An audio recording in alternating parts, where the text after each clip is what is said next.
Good afternoon to everyone, to all my professors, especially to Professor Adelino Racosa. This is Annie Polinag. I would like to present my proposal system for rental monitoring system for Crystal Garden Lodge.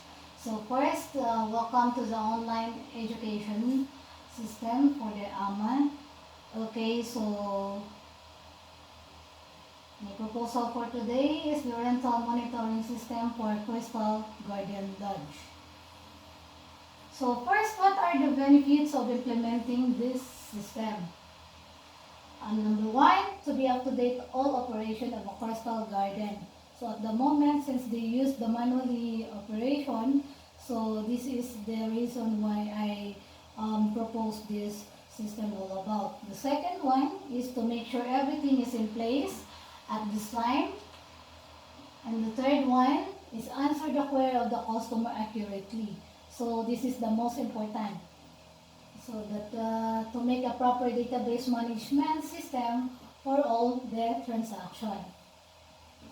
And the last one is the quality fast service for comfortable of all clients. The next slide is the story of the company. The company for Crystal Garden Lodge started 2000, and the owner is Dr. Kalenga, and he has 36 rooms. So whereas 30 for the standard room, they have two cottages, and of course the four for the biggest room that they have. And the large guest number of employees, they can accommodate up to 100 renters, and of course the employees is 30s, and it depends with the season of the renters. The current business process. So the current business process for Crystal Garden, as I've been here for 2013 up to present, so they just do it manually. So if you come, so they just need to check one by one, and there is no proper turnover. So they just call the in charge. If the in charge is look like disorganized, is a very struggle for each of one of us in the operation of Crystal Garden. So this is the problem that encountered in current business process, because they don't know what is the available rooms. So they need to ask one by one, or they need to ask for the previous in charge. And if it is they can communicate well, so you can lose the business. And the solution of the problems. First, general objective of the study of the proposed system. The rental monitoring for Crystal Garden Lodge. So the number one is facilitate the volume transaction of the operation, and clients as well as the queries have a quick response.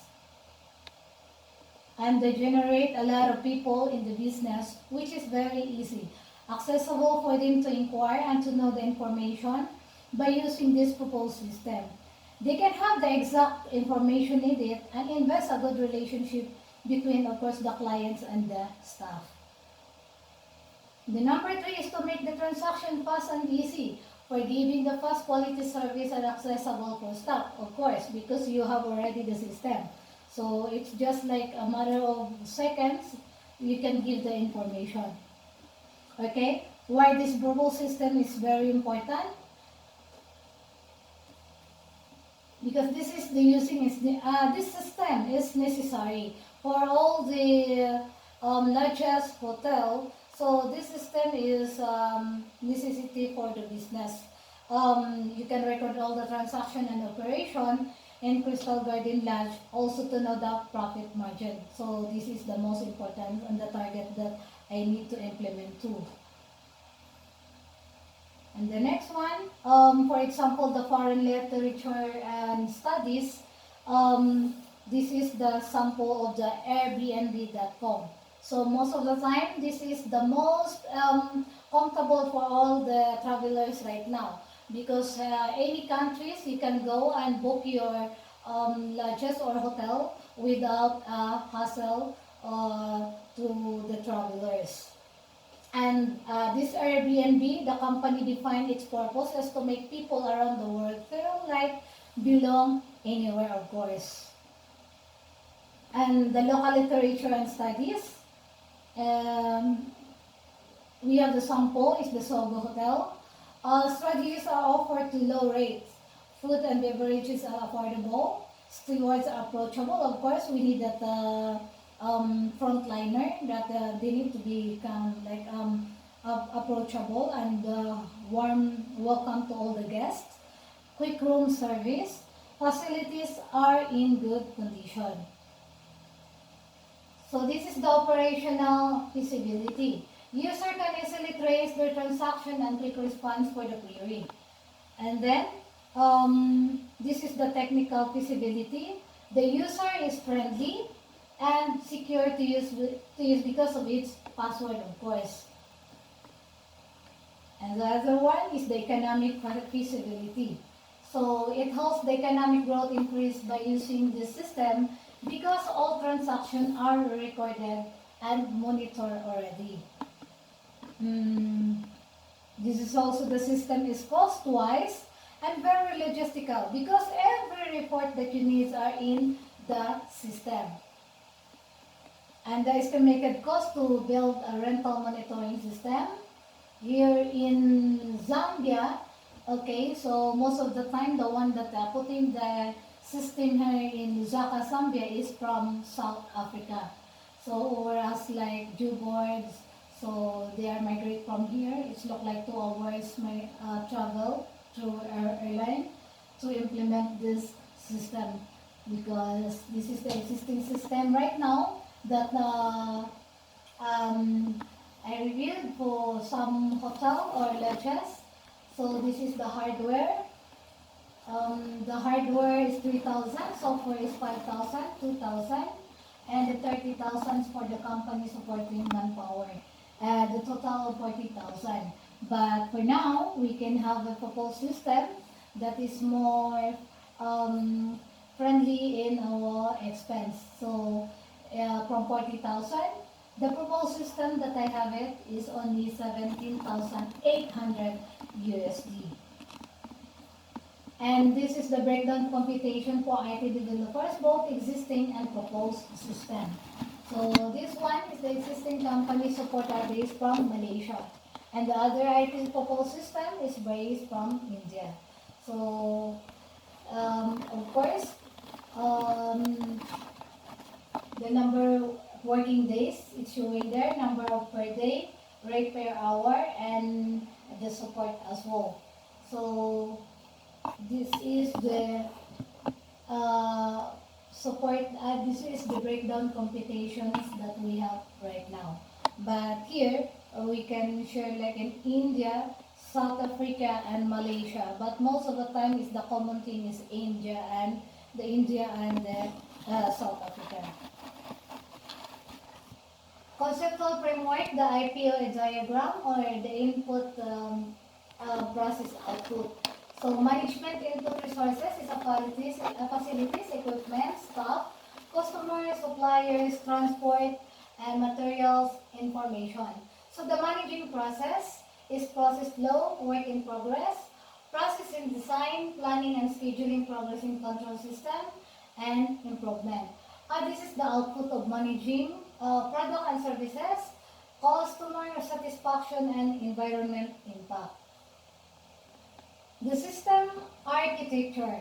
So this is the way it is. When the customers comes in Crystal Gardens reception, of course, we need to log in and check whatever the queries that they want to.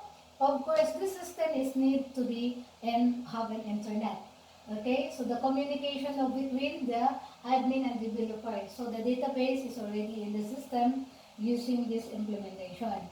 The next one is the system flow. During transaction for tracking or encode information, save all details as served as a database. This is the login, okay, then click the transaction. This is the way it is into the information. Of course, before you save, you need to be reviewed, print, and the transaction, it will be complete. User password and email are properly correct to access the transaction, of course. And the next one is data flow diagram. So the level 1 diagram is showing in here the customer inquiry, customer payment mode, and customer printout of details. Okay, the next one is the level 2. So the large room booking system as you shown in the slides. And the next one is the start, of course, login, encode information, check information, print transaction, and that's all the end of the transaction. So complete transaction as it is. And the system flowchart during encode information. So this is it. And the flowchart during encode information. The next one is the entity relationship diagram. So the entity relationship diagram in ARD contains different symbols and connectors that visualize two important information. So this is the symbol of connectors. And the next thing is the development and testing. And the proponents use prototype methodology. So wherein it is easy for the proponent system to test and develop the system because all its characteristic which is trial and error, and it is easy to interact with process between the users and the developers, of course. The characteristics of this methodology are: first is give clear idea about the functional process of the software. The second is, since this is a trial and error methodology, it reduces, of course, the risk of failure in a software functionality. The third, assess tool in requirements gathering and overall analysis. You can easily and passively change the workflow of the software. And of course, this is the steps in that's all for the methodology, I mean. And this is the steps in gathering and testing procedures. The first one, identify first the issues and opportunity to collecting data. So the first step is to identify issues and or opportunities for collecting data and to decide what next step to take. To do this, it may be helpful to conduct an internal and external assessment to understand what is happening inside and outside of your organization. So especially in the Crystal Garden Lodge. Okay, the next is select issues and set goals. This is the focus of step 2. It is choosing a priority issues nor opportunity for collecting data. And then setting goals and objectives. The organization reviews the issues and opportunity identified from the internal and external assessment. Then in step 1, and picks one or more specific issues and or opportunity for starting a data collection project from among the list of priorities. Some of the question an organization can consider when deciding to prioritize an issues and opportunity to gathering the data. Okay, and the number 3, plan and approach method. In step 3, organization will make decision about will be surveyed, how data will be collected, the sources of the data that will be used, and the duration of the data decision may be made in the consultants with an expert. The methods and approaches will flow from the goals, step in, step 2, and will vary significantly depending on a number of factors, including the organization, context, size, resources, and the purpose of the complexity of the issues and opportunity selected. Okay, to collect data. When planning on how best to collect data in step 4, it is important to be aware of the practical consideration and best practices of addressing logistically is challenges. Organizations often face at this stage of the process, implementing a data collection, plan requirements, attention to matters. And this is the number 5 is the analyze and interpret data. Step 5 involves analyzing and interpreting the data collected. Whether quantitative or qualitative, methods of gathering data are used. The analysis can be complex or less so, depending on the methods used and the amount of the data collected. And the number 6 is the act on results. Once an organization has analyzed and interpreted the results of the data collected, it may decide to act the data collect more on the same type of data, modify its approach. Quantitative and qualitative information can provide a solid basis of creating an effective action, of course, to plan design to achieve strategic organization, human resources, human rights, equity and diversity goals identified through the data collection process. And this is the input and output analysis. Okay, first, here in Crystal Gandian Lodge, when you come, so there is a form that you can fill up through online and also through when you come, when you are a walk-in guest or clients. So the reception will be logged in to the system and of course to assist you what is the queries all about. So this is also the sample of the invoice. So you can also retrieve the transaction history per day, so per month, especially for the accounts. This is for the accounts matter, so that you know the what is the income, what is the transaction day by day, month by year. So this is also for the business analysis, so that you know what is the profit margin in Crystal Garden Lodge all about. So the last thing is the cash bill listing by the guest information. So there is a database, so for the guests that you can find in this system. And that's all. Thank you and God bless you all, Amayo online team. So thank you so much and have a good day.